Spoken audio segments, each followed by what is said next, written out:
नमस्कार, मैं गीतिका। आप देख रहे हैं फास्ट गुरुग्राम।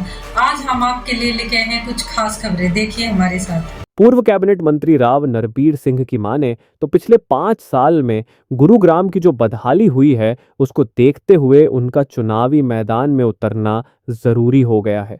उन्होंने कहा कि गुरुग्राम के नवनिर्माण के लिए वह हर हाल में चुनाव लड़ेंगे। गुरुग्राम की हर समस्या का समाधान कराना पहले भी उनकी प्राथमिकता सूची में था और आज भी है। राव नरबीर सिंह सेक्टर 50 स्थित साउथ सिटी 2 में आयोजित सम्मान समारोह व जनसंपर्क कार्यक्रम को संबोधित कर रहे थे।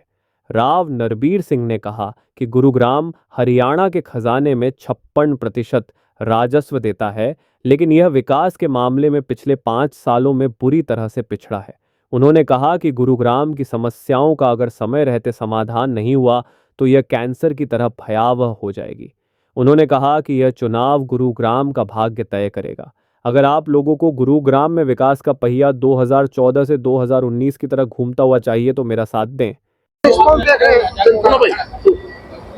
मैंने नहीं देखा, आप सब लोगों ने देखा, सारा मीडिया हाजिर है। लोगों में कितना जोश था, कितनी हाजिरी थी, वो मेरे से ज्यादा आप लोग जानते हैं। मंत्री जी, आज शाम तक या कल टिकटों की घोषणा हो जाएगी। कितने पूरे सुनिश्चित हैं कि आपको टिकट मिलेगी? ये तो राष्ट्रीय नेतृत्व ने फैसला करना है। मैं तो पिछली बार भी एकदम निश्चिंत था कि मुझे टिकट मिलेगी, लेकिन एंड टाइम पर मेरी टिकट काट दी और मैं पार्टी के साथ रहा। अब के मैं नहीं कह सकता कि पार्टी टिकट देगी या नहीं देगी। मैं ये कह सकता हूँ कि मैं चुनाव लड़ रहा हूँ। राव नरबीर सिंह ने कहा कि वर्ष 2014 से 2019 तक जब वह प्रदेश सरकार में मंत्री थे तो गुरुग्राम की जितनी भी रेजिडेंट वेलफेयर एसोसिएशन उनके पास समस्याएं लेकर आई, उन तमाम समस्याओं का समाधान कराया गया था। आगे भी उनका प्रयास यही रहेगा कि किसी भी सेक्टर व कॉलोनी में कोई समस्या बाकी न रहे। उन्होंने कहा कि मंत्री रहते हुए गुरुग्राम के सेक्टरों व कॉलोनियों में ही नहीं बल्कि जो नए आवासीय क्षेत्र विकसित हुए थे उनमें भी सुविधाएं पहुंचाने में उन्होंने कोई कोर कसर नहीं छोड़ी थी। अपनी समस्याओं को लेकर जिस भी कॉलोनी के लोग उन तक पहुंचे थे उनकी तमाम समस्याओं का समाधान कराया गया था। साउथ सिटी 2 व इसके आसपास की भी जो कॉलोनियां हैं उन तमाम कॉलोनियों की जो भी मांग है उन सभी को पूरा किया जाएगा। राव नरबीर सिंह ने कहा कि गुरुग्राम में हर दिन लगभग 1200 से 1500 मीट्रिक टन कचरा निकलता है। यहाँ की आबादी 30 लाख से ज्यादा हो चुकी है। हजारों कंपनियां हैं, हर रोज हजारों टन कचरा निकल रहा है, लेकिन न तो कभी नगर निगम के अधिकारियों व न ही ठेका लेने वाली फर्म ने इसे गंभीरता से लिया। गुरुग्राम का साफ सुथरा शहर बनाना ही उनकी प्राथमिकता है। आज आपने दावा कर दिया है कि भाजपा अगर टिकट नहीं देगी तो कांग्रेस से लड़ेगी, तो क्या करेंगे? कोई पार्टी चुनाव लड़ेगी तो पार्टी दूसरी पार्टी तैयार है, वो दे देगी। मैं कह रहा हूँ नरबीर सिंह के काम है, नरबीर सिंह की आज जरूरत है, भाजपा को जरूरत है, कांग्रेस को जरूरत है, इस गुड़गांव को भी जरूरत है। मंत्री जी बड़ी बातें कह रहे थे कि 5 सालों में अगर गुरुग्राम का विकास नहीं हुआ तो काफी बुरे हालात। मैं नहीं कह रहा, ये सारा गुड़गांव कह रहा, और मैं आपके माध्यम से ही पूछ रहा हूँ कि गुड़गांव में कम्युनिटी सेंटर की भी आधारशिला रखी है 1924 तक। तो ये मीडिया खड़ा, आप बताइए मुझे वहां रखी है। और 14 से 19 तक के 100 काम है जो हमारी सरकार में नरबीर सिंह एमएलए तो मंत्री था जब हुए। आखिर सरकार भाजपा की क्यों नहीं हो पाया एक भी पत्थर का काम? मैंने कहा हमारा सिविल हॉस्पिटल, इतने लोग गरीब है, 30 लाख की आबादी होगी, आज तक हॉस्पिटल की आधारशिला भी नहीं रखी। जिस बस स्टैंड को मैं कंडम करके गया था 5 साल, आज तक उस बस स्टैंड की भी नहीं रखी। तो लोगों को बढ़ता हुआ शहर है, 30 लाख की आबादी होगी, समय अनुसार यदि बीमारी का आप इलाज नहीं करोगे तो मैंने पहले कहा कि वो कैंसर का रूप धारण कर, लेकिन गुड़गांव में हालात अच्छे नहीं, रोज पानी चौक रहता है, पढ़ाई का अच्छा इंतजाम नहीं है, यहाँ सारे रोड जाम है। एलिवेटेड यहाँ रोड होने चाहिए, अंडरपास फ्लाईओवर होने चाहिए, मेडिकल एजुकेशन होना चाहिए, बहुत काम है। तो आने वाले 5 साल में विकास कार्य में गति आएगी। जैसे 14 और 19 में मैंने काम किया, आने वाले 24-29 के बीच में गुड़गांव का संपूर्ण विकास होगा। और ये लोग मानते हैं कि और एमएलए से ज्यादा नरबीर सिंह काम कर सकता है। पूर्व कैबिनेट मंत्री ने कहा कि गुरुग्राम तेजी से विस्तार करता हुआ शहर है। यहाँ पर जितनी आबादी है उसके हिसाब से चिकित्सा सुविधा ना के बराबर है। निजी अस्पतालों में लाखों रुपए में उपचार होता है। उन्होंने कहा कि गुरुग्राम में चारों कोनों पर 4 सरकारी अस्पताल होने चाहिए ताकि यहाँ के लोगों को सस्ता उपचार मिल सके। वहीं जिस हिसाब से आबादी बढ़ गई है उस हिसाब से 4 सब्जी मंडियां यहाँ होनी चाहिए। ऐसा है कि नहीं है? आज भी भारतीय जनता पार्टी की सरकार है, मेरी सरकार है। लेकिन गुड़गांव में हम ये नहीं कह सकते कि मेरा राज है।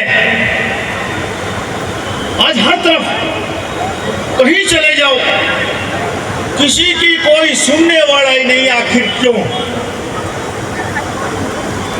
भाई वही सरकार, वही पार्टी, वही मुख्यमंत्री थे, अभी 3-4 महीना पहले हटे हैं, लेकिन गुड़गांव की ऐसी दुर्दशा क्यों हुई? इसलिए कि नरवीर सिंह उस एमएलए नहीं था, और एमएलए तो नहीं होता, एमएलए बनता तो मैं कैबिनेट में होता। साथियों, पहली बार 2014 से 19 तक इतने काम करने के बाद एकदम मैं सोच भी नहीं सकता कि नरवीर सिंह की टिकट काटती, और आज 5 साल हो गए, दोबारा टिकट का नंबर आया। आज तक मैं सबसे पूछता हूँ पार्टी में, मेरी टिकट काटी क्यों? कोई कारण तो बताओ। कोई नहीं बताता आज तक, नीचे से लेकर ऊपर तक पूछ लिया। हमारा जो परिवार है, जो यहाँ पुराने लोग रहते हैं, 1932 में जब देश आजाद नहीं हुआ था तब से चुनाव लड़ रहा है। 1932 से हमारे दादा यहाँ आजादी से पहले रहे, एमएलए एमएलसी रहे, समस्त पंजाब में एमएलए रहे, चीफ पार्लियामेंट्री सेक्रेटरी रहे। उनके बाद हमारे पिताजी एमएलए मिनिस्टर रहे। जब मेरी उम्र छोटी थी पिताजी की डेथ के बाद, तो हमने चाचा बनाया इनसे, और जब मैं 25 साल कुछ महीने का हुआ तो मैं एमएलए बना।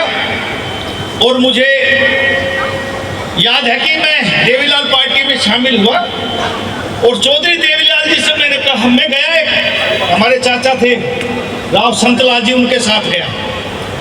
उससे पहले मैं कांग्रेस की टिकट मांगता था, और राव वीरेंद्र ने मेरी हाँ पर रखी थी कि मैं तुझे इंद्रजीत से भी पहले टिकट दूंगा। मैं ईमान धर्म से कह रहा हूँ जो बात हुई। और जब टिकट का नंबर आया, हमारा चाचा एमएलए था, एक राव दलपत सिंह थे, सरोज चंद, तीनों गए 5 जनपद पर। तो राव वीरेंद्र जी तो उल्हाड़ा देने लगे, उनको केंद्रीय मंत्री परिषद तो उस समय हटा दिया था 87 में। कांग्रेस पार्टी को उल्हाड़ा दे रहा, ये नहीं किया, ये नहीं किया। मैंने कहा जी छोटो, पार्टी टिकट नहीं देती, आप वैसे बताओ मैं कहाँ से लड़ूं? तो उन्होंने कहा मेरे हाथ में क्या रखा है, मैंने तो 82 में राव ग्यासीलाल को टिकट दी थी, तुम लोगों ने तो उसको भी हरा दिया। मैंने कहा ये 84 की बात भूल गए, 82 की याद कर रहे। तो मेरे नया छोरा लड़का था, 25 साल कुछ महीने की उम्र थी। मैंने कहा था राव साहब टिकट दो मत दो, आंगन में नहीं आऊंगा, मैं जाटोसाना चुनाव लड़ूंगा आपके लड़के के मुकाबले। और साथियों, परमात्मा बोलता है, कोई सोच भी नहीं सकता था कि 25 साल की उम्र में जाटोसाना जो उनका गढ़ था, राव वीरेंद्र सिंह, राव इंद्रजीत सिंह वहां 2 बार के एमएलए थे, मंत्री थे मौके के। और मैं अपने एक चाचा के साथ, हमारे दूर के चाचा थे, वो चौधरी देवीलाल के साथ पार्टी में लग रहे थे। वो मुझे लेके गए Alipur rest house, canal rest house Alipur Delhi में। वहाँ शाम को चौधरी देवीलाल घूम रहे, उन्होंने राव साहब को देखा, मुझे जानते नहीं, तुमने कहा आजा राव साहब आजा। कैसे? तुमने कहा यो कौन है? तुमने कहा ये राव महावीर का लड़का है। तुमने कहा इसने टिकट नहीं दूंगा सोना से, पहला शब्द। उन्होंने कहा भाई इसने मैं राव वीरेंद्र के छोरे के मुकाबले में लड़ाऊंगा। मेरी तो फील गुड होगी, मैं तो सोच के यही आया था। और भाई मैं 87 में चुनाव लड़ा, वहाँ की जनता ने मुझे एमएलए बनाया, सरकार ने मुझे वजीर बनाया। कहने का तात्पर्य यह है कि जब हम हारे जीते अलग बात है, लेकिन बिना कारण के पार्टी टिकट काट दे, ये समझ नहीं आया क्या बात हुई। और भाई अब टिकट बंटने वाली है 2-3 दिन में। कोई कहता पहले आनी थी, कोई कहता 2 तारीख को आएगी, कोई कहता 3 तारीख को आएगी। ये तारीख पहले ही रख रखी थी यहाँ, ये चुनाव की घोषणा होगी, शायद हमने 1 तारीख यहाँ की पहले रख रखी थी। और मैं दिल से कहता हूँ कि हमारे इस बादशाहपुर विधानसभा क्षेत्र में 5,16,000